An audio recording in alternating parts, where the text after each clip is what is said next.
ஒரு கிராமத்துல மீனா ரீனாங்கிற ரெண்டு சகோதரிகள் வாழ்ந்துட்டு இருந்தாங்க. ரீனா பெரியவ, அப்புறம் மீனா அவளை விட 2 வயசு சின்னவ. 2 பேரும் ஒருத்தர் மேல ஒருத்தர் ரொம்ப பாசமா இருப்பாங்க. அவங்க எப்பவுமே சேர்ந்தே இருப்பாங்க. அவங்க அப்பா கிட்ட ரீனா மீனா டாபான்ட்டு ஒரு டாபா இருந்தது. அவங்க அப்பா காலமானதுக்கு அப்புறம் ரீனாவும் மீனாவும் தான் அந்த டாபாவை நடத்திக்கிட்டு இருக்காங்க.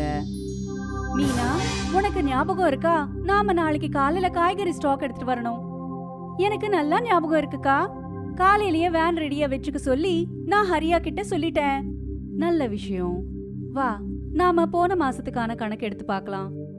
அந்த 2 சகோதரிகளும் இதே போல டாபாவோட எல்லா வேலையும் சேர்ந்தே செய்வாங்க. 2 பேருக்கும் நடுவுல இதுவரை எந்த பிரச்சனையும் வந்ததில்ல. 2 பேரும் ரொம்பவே பாசமா இருப்பாங்க. அடுத்த நாள் காலையில, ரீனா ஏந்திரி, வா, நாம சீக்கிரமா கிளம்பணும். ரீனா எந்த ஒரு பதிலும் கொடுக்கல. அதனால மீனா ரீனாவை தொட்டு பார்த்தா. அப்போ ரீனாக்கு ரொம்பவே ஜுரம் அடிக்குதுன்னு மீனாக்கு தெரிய வந்தது. அட, இது என்ன? ரீனாவோட உடம்பு கொதிச்சிட்டு இருக்கே. இவளுக்கு திடீர்னு இப்படி ஜுரம் எப்படி வந்திருக்கு? நான் உடனே ஒரு நல்ல டாக்டரை கூப்பிட்டாகணும். மீனா உடனே ஹரியாக்கு சொல்லி ஒரு டாக்டரை கூப்பிட வச்சா. டாக்டர் மீனாவை செக் பண்ணிட்டு சில மருந்துகளை எழுதி அவளை நல்லா ஓய்வு எடுத்துக்க சொன்னாரு. மீனாவும் ரீனா கிட்ட நல்லா ஓய்வு எடுத்துக்கணும்னு சொல்லிக்கிட்டு இருந்தா. ஆனா மீனா, நீ இப்போ தனியா எப்படி போவ? டாபாவை எப்படி பாத்துப்ப? இப்படிப்பட்ட நேரத்துலதான் எனக்கு இந்த நோயும் வரணுமா? ரீனா, நீ எதுக்கும் கவலைப்படாத, நான் எல்லாம் பாத்துப்பேன். நீ முதல்ல சீக்கிரமா குணமாக பாரு. நான் இப்போ ஹரியாவோட போறேன். அப்புறம் காய்கறி வாங்கிட்டு டாபாக்கு வந்துடுறேன்.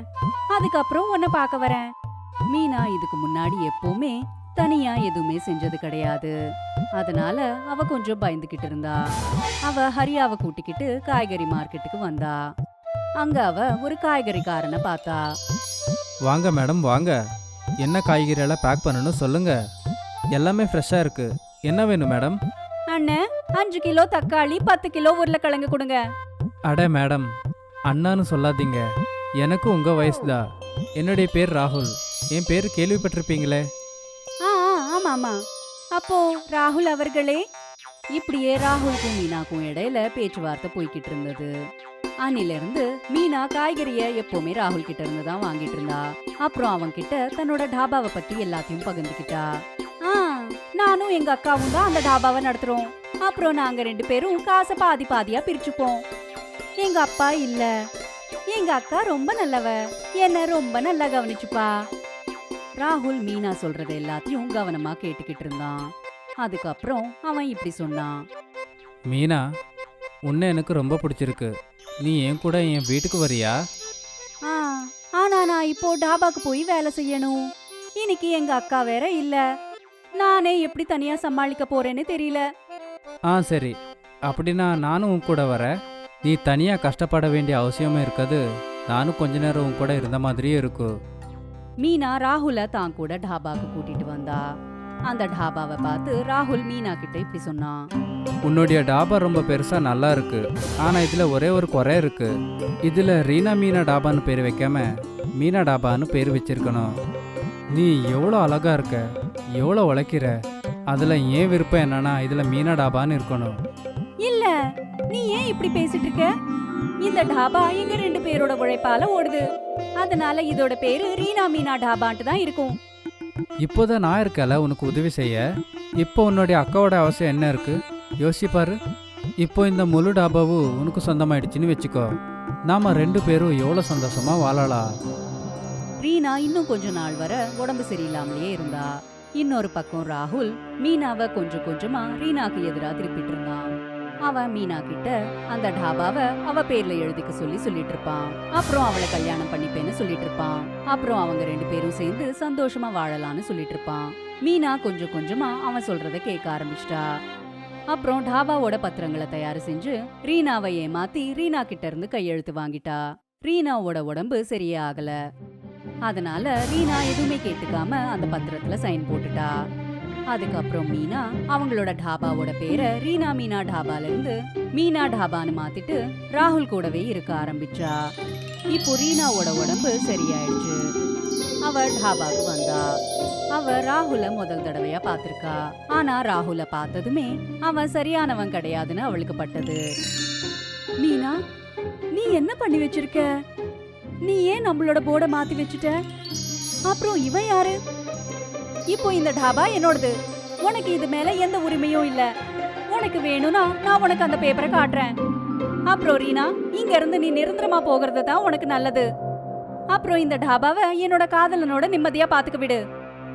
ராகுல் தான் மீனாவோட மனசை மாத்தி விட்டான்ட்டு ரீனாக்கு புரிஞ்சிடுச்சு. அந்த நேரத்துல அவன் கூட சண்டை போடுறது சரியில்லைன்னு அவளுக்கு தோணிச்சு. இதெல்லாமே ராகுல் தான் செஞ்சிருக்கான்ட்டு ரீனாக்கு நல்லாவே புரிஞ்சிடுச்சு. ராகுல் மேல இருக்கிற காதல் மீனாவோட கண்களை கட்டிடுச்சு. அதனால அவ அங்க இருந்து போயிட்டா. அதுக்கப்புறம் மீனா டாபாக்கு எதிர்த்தாப்லயே ஒரு சின்ன பொட்டி கடையில ரீனா டாபான்ட்டு ஒரு டாபாவை ரீனா நடத்த ஆரம்பிச்சா. ஆனா ரொம்பவே பிரபலமா இருக்கிற மீனா டாபா இருக்கிறதுனால ரீனாவோட டாபாக்கு யாருமே வரல. என்னோட டாபா எப்படியாவது நல்லா ஓடுற மாதிரி நான் தான் ஏதாவது செய்யணும். அதுக்கப்புறமா தான் நான் மீனாக்கு உண்மையை சொல்ல முடியும். அப்புறம் அந்த ராகுலோட பிடியில இருந்து அவளை விடுவிக்க முடியும். ரீனா ரொம்ப நேரம் யோசிச்சதுக்கு அப்புறம் அவளுக்கு ஒரு ஐடியா தட்டுருச்சு.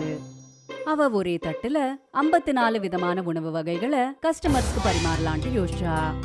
இப்படி கஸ்டமர்ஸ்க்கு நிறைய வெரைட்டி கிடைக்கும்னு நினைச்சா. அப்புறம் ஒரே தட்டுல அவங்களோட எல்லா கோரிக்கைகளும் நிறைவேறிடும். இப்படி ஏதாவது புதுசா செஞ்சா அவளோட டாபாக்கு நிறைய பேர் வருவாங்கன்ட்டு அவ யோசிச்சா. இந்த ஐடியா ரொம்பவே நல்லா இருக்கு. நான் இதோட பேரை பாகுபலி தாலின்னு வைக்கிறேன். அப்புறம் என்னோட பாகுபலி தாலி இந்த சிட்டி முழுக்க ஃபேமஸ் ஆயிடும். ரீனா அவளோட பாகுபலி தாலியை லான்ச் பண்ணா. அப்புறம் பார்த்துட்டு இருக்கும் போதே ரீனாவோட பாகுபலி தாலி சிட்டி முழுக்க ஃபேமஸ் ஆயிடுச்சு. அப்புறம் அவளோட ரீனா டாபாவை எல்லாரும் பாகுபலி ரீனா டாபான்ட்டு கூப்பிட ஆரம்பிச்சிட்டாங்க. அவ நிறைய காசு சம்பாதிச்சு அவளோட டாபாவை ரொம்பவே பெரிய டாபாவா ஆக்கிட்டா. இதனால மீனாக்கு தன்னோட மீனா டாபாவை மூட வேண்டியதாயிடுச்சு. ஒரு ராத்திரி சமயம் ரீனா தன்னோட டாபாவை க்ளோஸ் பண்ணிட்டு இருக்கும்போது யாரோ 2 பேரு சத்தமா சண்டை போட்டுட்டு இருக்கிறத அவ கேட்டா. அட, உன்கிட்ட இப்போ எதுவுமே மிச்சம் இல்லை. என்னால் உன்கிட்டலாம் இருக்க முடியாது. நான் போகிறேன். நீ ஏன் உன்னுடைய டாபாவை பார்த்துக்கோ. எதுவும் பண்ண முடியலன்னு வச்சுக்கோ. இங்கே இந்த டாபாவில் நீ தூக்கு போட்டு தொங்கிக்கோ. ஆனா நீ என்ன ரொம்ப காதலிக்கிறேன்னு சொன்ன இல்ல? அப்புறம் எப்பவுமே என் கூடவே இருப்பேன்னு சொன்ன இல்ல? பணம் இருக்கிற வரைக்கும் தான் பாசமும் இருக்கும். இப்போ உன்கிட்ட எதுவும் இல்லைன்னு எனக்கு தெரியுமே. இதையெல்லாம் கேட்டு மீனா அழ ஆரம்பிச்சிட்டா. ராகுல் அங்கிருந்து கிளம்பி போயிட்டான். அப்பதான் ரீனா மீனா கிட்ட வந்தா. அவ மீனாவை கட்டி அணைச்சுக்கிட்டா. மீனா ரொம்ப அழுதா. அப்புறம் ரீனா கிட்ட மன்னிப்பு கேட்டுக்கிட்டா. ரீனாவும் மீனாவை மன்னிச்சுட்டா.